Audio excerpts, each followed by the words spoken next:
Day in the life. Welcome, everybody. Claire Wasserman here, founder and author of Ladies Get Paid. We are an educational platform, global community, and of course, a book all about helping women earn more and live better. And as part of our mission in doing that, we seek the world's best coaches who can give us wisdom to help, again, earn more, live better. And today we've got Brooke Taylor, who is, and I'm not just going to say she's one of the best coaches because, this is just something I say. I truly believe she is.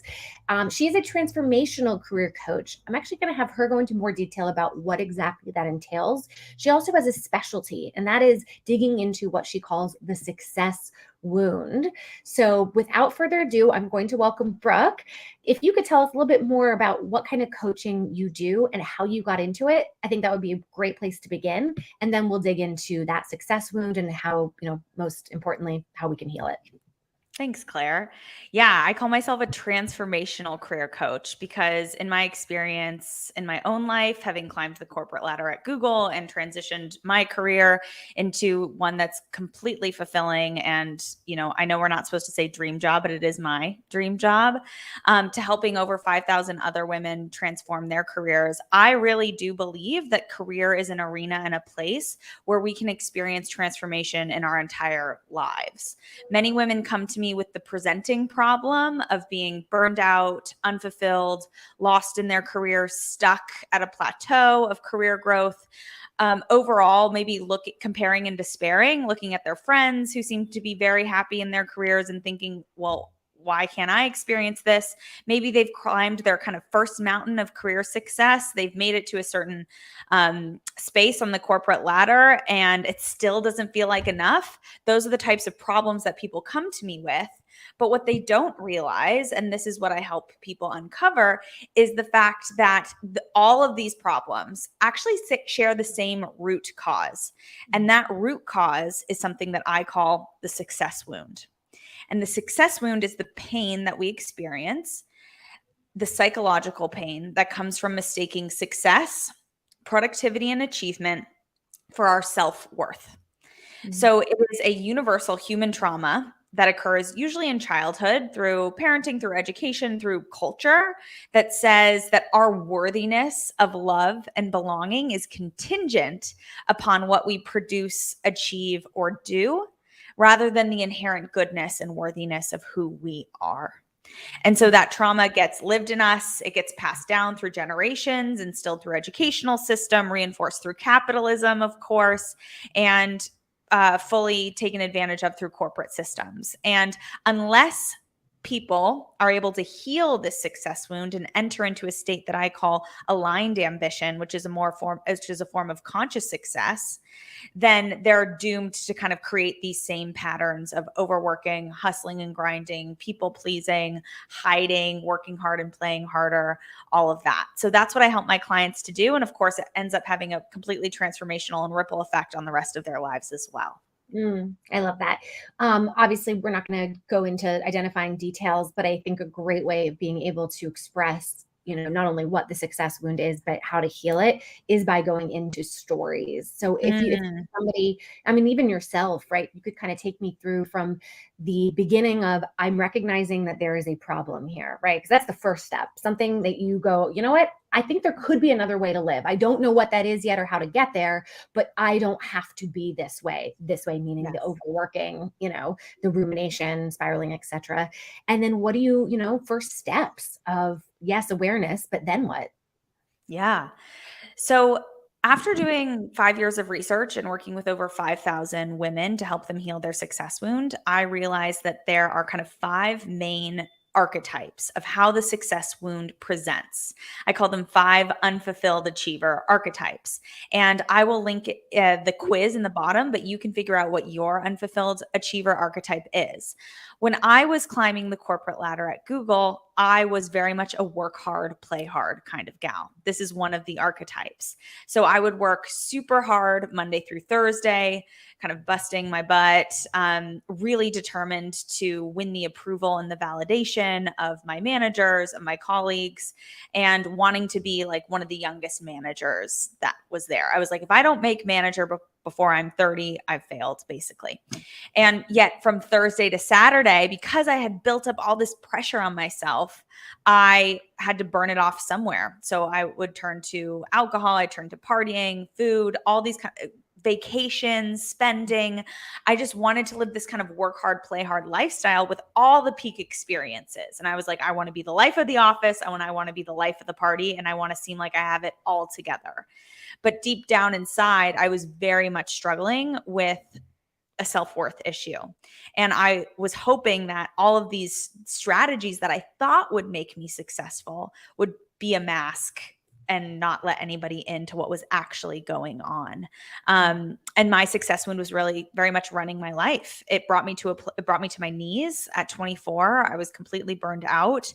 24 is not very old, but I often say that I experienced like on a soul level, I tend to move pretty fast. Like I hit my knees and my burnout point, like when most people hit it, like in their kind of like late 20s, early 30s, I hit that at 24 and I kind of hit my knees. I was like, there has to be a better way. And I got to work figuring out what was this kind of like unspeakable, almost like feminine mystique-y, but millennial corporate woman thing that was happening in me. And I realized ultimately that it was happening in everyone. So there are other permeations of this success wound. Again, I'll link it below, but you can take the quiz. I have a client and she was very much, I'll make her anonymous, but she's very much the archetypal grinder type. So determined to, everything on her plate. She wanted to knock it out of the park. This is the person that wanted to have more, do more, and be more. No problem was too small. She was wanted to not only ascend and be successful, but she very much believed that like her work ethic was what was going to make her successful. So it was almost like this, I call it like a clunky, like old school vacuum cleaner energy, like kind of like your grandma's vacuum cleaner that's like kind of going around and like inhaling all the socks and all the dust bunnies, but like not being very effective. She was just kind of like consuming all the things to be done, but not a lot of strategy. And so when she came to me, fully burnt out, needed another way of working. And she also realized that she was working from a place of like, I'm not good enough. And that was also dimming her creativity. So when we went through the process of healing her success wound, and I'll share with you what that process is for a second, she was able to fully transform and still have the work ethic and the success that she wanted, but in a much more kind of, I don't like the word balanced, but in a much more kind of whole way. She was no longer working from fear and limitation. She was working from wholeness, contribution, and creativity. And that is really where we want to be. Mm-hmm. Why do you not like the word balance? I think I would love to hear your perspective on this, but I think this balance word, we only use it in the context of women. I think it's a bit of a myth. We don't really ask if men are balanced, or we don't really call men perfectionists. It's like, oh, that, how does she balance it all? I need to be more balanced. I think it's a bit of a myth. Balanced according to who, according to what? I think balance, if that is a helpful metric for you, you should get to define what that means. But I don't see people being like, oh, if that guy's, he's really imbalanced. No, we're like, he's ambitious and he's going after what he wants. Personally, like for me, my balance sometimes is being completely out of balance. And it's not really a day-to-day balance. It's more like a week-to-week, month-to-month. Like sometimes I'm full throttle in my business and sometimes I'm coasting. And that kind of like, year-long view is how I consider it. What do you think? I agree. I think that when we say balance, there tends to be, or at least for me, just like one way of balance, which is in a given day, are you balanced? And I have subscribed to what you're saying of sort of a more of like a larger perspective of, I say within a given week or in a given month or, given 6 months, like what does balance look like? And it could be doing a lot of sprints, on, and then you're off and you're rest and, and that's balance for you. But I think it oftentimes like there's a certain ideal of a balance. And if you're not achieving that, then therefore you are not balanced. And I don't think that's true. So what are the first steps? Like when somebody comes to you and they're, on their knees, like how do we get them to a place where like any action, Yeah. So I'm going to go with the wound analogy. So let's say you have like a gaping wound in your arm here. The first thing that you would do, and I also like split, or maybe in your thumb. This is the worst place to get a cut, by the way, because you have to like move your thumb. I always slice the top of my thumb. But the first thing that I do is I try to stabilize the wound. That's what I would do if I was going to a doctor. So you put some gauze on it and you hold it really tight. That's what I do with my clients too. Depending on kind of where they're at in their functioning, I try to stabilize them. So immediately identify like what are some healthy habits that can get you to a place of like stabilization and functioning. Because a lot of people come to me in serious anxiety, not sleeping, working crazy hours, maybe they're in really toxic work environments.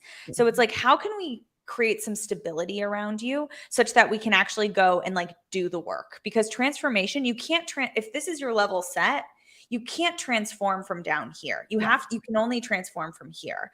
Like, so we need to kind of bring you up to that level set point. So that looks like boundaries if needed. It looks like healthy habits, meditations, being able to sleep a little bit better. And that might sound so basic, but most people who have come to me, they know intellectually what they need to be doing, but they're not actually able to implement it. They're kind of in a vicious cycle, downward turn. So we need to kind of stabilize them and start reversing the momentum up. The second thing that we need to do, and again, if we had our wound, we would go and like, we would diagnose it. So that's step 2. So when I cut my thumb, I diagnosed, I was like, okay, both pieces of the skin fit together. They can touch, so I don't need stitches. That's something that I learned. Like if the 2 pieces are gaping, then you need stitches. So that's what I would do with my clients too. We need to diagnose your success wound. We need to know the causes and conditions of what brought you here so that we know what we need to heal. And we know what our roadblocks are going to be in the future and what we need to watch out for. So like any other wound, I want to know the size and shape. I want to know what were some of the false beliefs that you had about success that brought you here. So for example, here are some questions that you can ask yourself. What did success look like in your family of origin? What was a successful man, woman, parent? What happened when somebody succeeded or failed in your family of origin? Culturally, so looking at the culture, for example, I grew up in the Bay Area, so that's going to be one type of culture that highly values achievement, productivity, intellect, versus maybe somebody who grew up in a different environment. Maybe they viewed family as the high watermark of success, for example. So looking at some of those, what I call success ideals that were portrayed in your youth. So typically between the ages of like 0 and 11. And then what of those success ideals are you subconsciously comparing yourself to? So for example, I got the ideal that again, intellect was king. If you could dream it, you could build it. You wanted to have an IPO by the time you were 35, but, all about money. Where you went to school was a very important thing. And so that is really what kind of impacted my work hard, play hard mentality. I wanted to have it all, do it all, be it all. And I needed a pressure valve to release all of that pressure from. So I want you to diagnose your success wound by asking those questions. And another way of doing that would be taking the quiz as well. And then from there, well, first of all, let me just pause. When I say some of those questions, does that ring anything for you? What did success look like in your family or cultural upbringing? Oh yeah. Yeah, totally. Yeah. I just always get the, like, I know it. What do I do though? It's like intellectually knowing these things, but it just the healing doesn't happen from the intellectual, I think. Completely. Yeah. You can't fix the problem on the same level of consciousness that created it. Right. So that brings us to step 3. We need to vision. How do you want to define success going forward? Seeing the limitations of this old paradigm of success that you've been living in. How is that working for you? Do you want to continue these behaviors, or what behaviors or new definition do you want to be seeing? So this is the fun part. This is where we kind of set that North Star. It can be, for some folks, it's a new job. For others, it's a vision statement, a leadership statement. For others, it's kind of like an ideal self or a higher self that they define.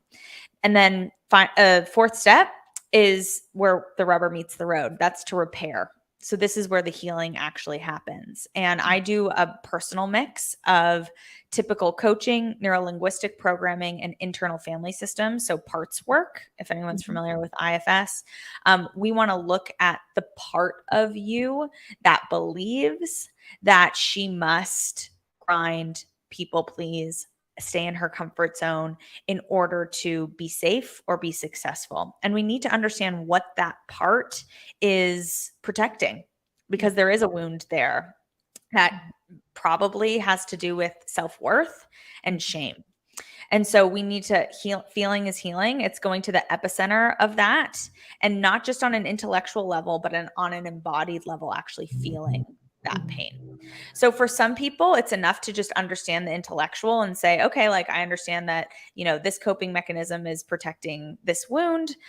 For others, mostly sounds like with you too, that's not the case. So that's where like subconscious reprogramming comes in, somatic work, and actually healing that. Yeah. Mm-hmm, mm-hmm. And then finally, taking the steps to activate on the vision. So that can look like a job search. That can look like preparing for promotion. That can look like new behaviors, new ways of working. Instead of people pleasing, setting boundaries and pleasing oneself. Instead of grinding, working in a more, quote, balanced way, etc. Mm-hmm, mm-hmm. Do you ever have people who say that they want change, but then, change is also scary. So I know that you're there to hold their hand along the way, but like where somebody could have a breakthrough in the beginning, but then now, rubber meets the road. It's like, all right, are we going to get that new job? Like moments of resistance, because healing is not linear. So I'm curious, like how you've seen that sort of express itself and give hope to people who feel like, yeah, I made progress, but then wait a minute, now I'm, either reverting back or experiencing some kind of resistance to my healing. Happens a lot, happens all the time. So to your point, sometimes if people get quick wins, they start to feel better, right? So after that stabilization period and that diagnosing period, they're like, okay, my energy's back up. I know where I fell down. And sometimes people assume, to your point, that self-knowledge is enough to change. Okay, I understand how this impacts. I understand how my success ideals are showing up today. I understand why I'm grinding or people pleasing in the way that I am. And yet nothing changes. So it's it's a bit of a fork in the road. Some people are able to kind of skate on from that place, not the people who work with me, because I think the typical profile of somebody who works with me is that they're quite ambitious, and they're ambitious for self-actualization. And they're also mindful, curious, and tend to be a bit spiritual. So those few attributes of being like really ready, really ambitious, mindful, curious, or spiritual means that people are ambitious for their self-actualization, and they won't rest until they've made it to the other side. Now, in a few instances where I have had clients kind of stall out, what tends to happen is they get into a bit of like self-development fatigue. They're like, I need to take a bit of a, break, so to speak. And so what we do then is have them kind of recap everything that they've learned, everything that they've done, kind of reassess where they are if they're on that kind of plateau period, and set a new vision. So sometimes we hit our vision that we set in step 2 a bit sooner than we want to. So for example, I have a client who she's like, I want to feel better in my skin. I want to be able to actually go to bed at night without anxious thoughts about what's going to be happening at work tomorrow. I want to be kind of a new paradigm leader in this big corporate tech environment. And she was able to actually like do that really fast. I think a lot of the seeds had been planted, and she was like on a soul level really ready. And so what we did about 4 months in was kind of reassess where we had been and set a new vision for her. So because perhaps the first one wasn't ambitious enough. And it's very motivating and very energizing to have a vision for your life and for yourself that you're really bought into. Other roadblocks include general fear, like, oh my God, I've just gone through this big expansion. And then we start to have a little contraction. So almost like a bit of a relapse. It's like, okay, I'm start to fall back into my old ways of being. Did I just negate all of my progress that I've made? For example, when I was going through this and I was transitioning, I decided I wanted to go more into career coaching and helping women like you and I to create greater sense of meaning in their work. And I believe very deeply that corporate women are particularly kind of positioned in order to do this work. There were periods of time where I was wondering, I'm like, am I really living in alignment with this message? Or am I that kind of fraudulent imposter syndrome started to creep back in. But what I really worked through is the fact that no, I had actually broken through various layers of healing that imposter syndrome. And this was just kind of like the next layer of it. More fear was kind of coming back in, because it's remarkable what our success wound will do to try to keep us safe, keep us small, keep us stuck, because it feels scary to kind of go outside of the norm and be a bit of a truth teller in this space, to share yourself on, LinkedIn Live or Facebook Live and all of that. So I just had to work through new layers of that. And I think that's what I help my clients do too. It's like, there's always the next layer. What are some steps you can take when you are confronting that next layer, to get to the core? So let's take imposter syndrome as an example, because it's something that we've all kind of experienced in different ways. Let's say, for example, I've had a client who was a true master at her last job in advertising sales, but wanted to do a total career pivot and work at a different media company. So outside of advertising, more on the strategy and operations side.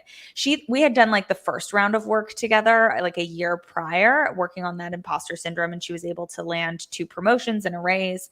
And then as a result, of course, other companies started to notice. So when she transitioned into her new job, that next layer of imposter syndrome was coming up. She's like, I thought I had broken through this. And so one step is to write down all the kind of false beliefs that you have about your worthiness in this situation. So what am I making it mean if I'm not the best at this job right away? What am I making it mean if I'm not getting exceptional feedback within the first 6 months? What am I making it mean if my performance review isn't like superb, like I thought it should be? And that will really uncover your success wound. So we're already back at the space of diagnosing. Mm-hmm. And then again, we set a vision. How do I want to show up in this job? And then we start to heal some of those things again. And then we go back into emerging. We take the steps. And so I often find that, again, it's like transformation happens through big expansion and little contraction, and big expansion and little contraction. And what might feel like a bit of a downslide is really just the springboard for the next expansion. And you'll notice that this is even like quite a feminine movement, right? Like what kind of bellies look like when they're pregnant, versus a lot of people assume that growth needs to be linear up and to the right. Right. That's not what transformation looks like. That might be what we idealize as like a portfolio growth or a stock market price, but that is not what human transformation looks like. That's not what nature looks like. It's cyclical. And so I love that as just like a visual for transformation. Has anything surprised you in this work that you're doing, both whether it's something that surprised you about yourself and your process, or in the way that people respond to the transformation? So, or what have you learned? Yeah, maybe that's the better question. What have you learned about yourself and kind of the human condition? So I've really been surprised to see how much success, achievement, and productivity is almost like it's an addiction. And me, myself, I've gone through addiction recovery. That was part of my recovery process. I've been sober for 7.5 years. And so I know transformation through recovery, like a recovery 12-step process. And I tend to see things through the lens of like addiction, and the opposite of addiction is wholeness, because the lie of addiction, the lie of the success wound, the lie of productivity, success, and achievement is that our wholeness and our completeness and our worth is just on the next side of that next hit of productivity, or of that next achievement, or of that next drink, or of that next purse, or whatever it is, right? The baby, the relationship, anything that we're placing our happiness and our worth and our wholeness on that's outside of ourselves can become a bit of an addictive pattern, right? Needing that next thing in order to feel good enough. And so what has been so interesting is to view this success wound recovery and view even things, symptoms that are talked about so frequently on LinkedIn, like imposter syndrome and like burnout, actually as symptoms of a deeper addiction to productivity and achievement and capitalist ideas and patriarchal ideas and all of that, like that dependence upon it in order to feel safe and good enough. So that is what I've learned about the human condition, is there is so much kind of addiction to these things, and that the recovery process of this to returning to wholeness really does look like the steps that I outlined, but it also looks like a process of start, kind of shedding those layers around the cultural projections of what we should be like, or what culture kind of tells us would make us happier. I know that might even just sound basic, but that's why I like to take it a layer deeper to this context of addiction, because I think it shines a different light on this whole idea of success and worth. Mm-hmm. I wonder how that lands with you. What do you think? I mean, it completely lands with me 1,000%. I think the thing, though, that's been helpful in my life is not when you're trying to take something away, right? So you're going, okay, I'm addicted to this thing, or I have this bad habit. To take it away does not work for me. Instead, it is, what am I replacing it with? I find it to be an easier path. I don't know if there could be a tangible example that you might give that can sort of take that thread and continue to weave it a little bit further. Because it, to not have something that you've oriented towards, it's like, well, where are we orienting towards now? Quote, yourself. Yes. But like, we need something to hold on to, or at least, that feels more concrete. No, it's so true. That's a really good point. I like that reminder. And it even reminds me of the book Habit. I can't remember who it's by, but like The Power of Habit or something like that. Do you know that book? It's like, is it James Clear? No, it's not Atomic Habits. The Power of Habit. Charles Duhigg. Yes. They actually cite 12-step programs as like the ultimate habit change program. And he talks about that. It's like replacing a behavior. So instead of picking up the drink, you pick up the phone. Instead of it's funny because that's what I'm trying to wean myself off of, is to not have my phone near me as much. Sure. I guess I meant what I said is like pick up the phone to call someone. Right. Yes. Not to scroll, to be like, hey, I'm in trouble. You're like, hey, I'm having this thought, or something like that. Or instead of, picking up the credit card, going to a meeting, and calling someone in connection. So in the instance of, in the instance of this healing, the success wound, we have to give other people, and sometimes that is my job, is to give people another idea of like what it looks like to operate in this way. So for example, the grinder, I've been using that one a lot. Like when they're operating from their wound, they're overworking, they're hustling to prove their worth. But when they're operating from wholeness, so the replaced behavior is knowing their value is in their presence, not within their productivity. So instead of reaching for the need to be productive or the need to say yes, setting back, applying essentialism. So saying what's most essential here, what do I actually need to say yes to, and knowing that my worth is in my presence. For a people pleaser, for example, if they're operating from their success wound, it looks like seeking universal approval and stability in relationships, even at their own expense. But when they're operating from wholeness, it looks like desperately actually trying to please themselves before others, and pursuing respect over likability. So it's not just mindset shifts, but it's actually changed behavior too. So I love that. Thanks for bringing that up. We've got about 1 minute left. So the floor is yours. Anything that you haven't yet shared about your work. And then I'm of course going to have you talk about where people can find you, follow you, and most importantly, pay you. But anything left on the success wound that you haven't yet shared that you think would be helpful for folks to know? Yeah, I think especially for women in your community and your platform, talking about getting paid what we're worth.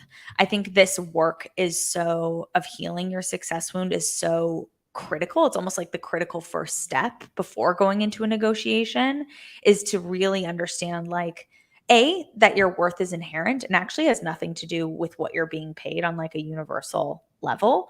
But B, kind of coming from that space of wholeness, what do I deserve based on my almost right-sized sense of my value and my contribution? So not coming from wounding, but coming from wholeness and coming from truth and authenticity, genuinely, what is my right size? So not 150% more, but not 150% less.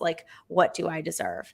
And knowing that the outcome of the negotiation also is not a reflection of your worthiness of the outcome. So that's kind of my first step would be, if anyone's looking to go into a negotiation, if anyone's looking to kind of get paid what they're worth, look at their success wound, answer some of those questions, take the quiz, and do some of that work before getting into the negotiation, because it's going to make it it's almost going to make it more about facts in business than it is about like a personal thing. Yes, 1,000%.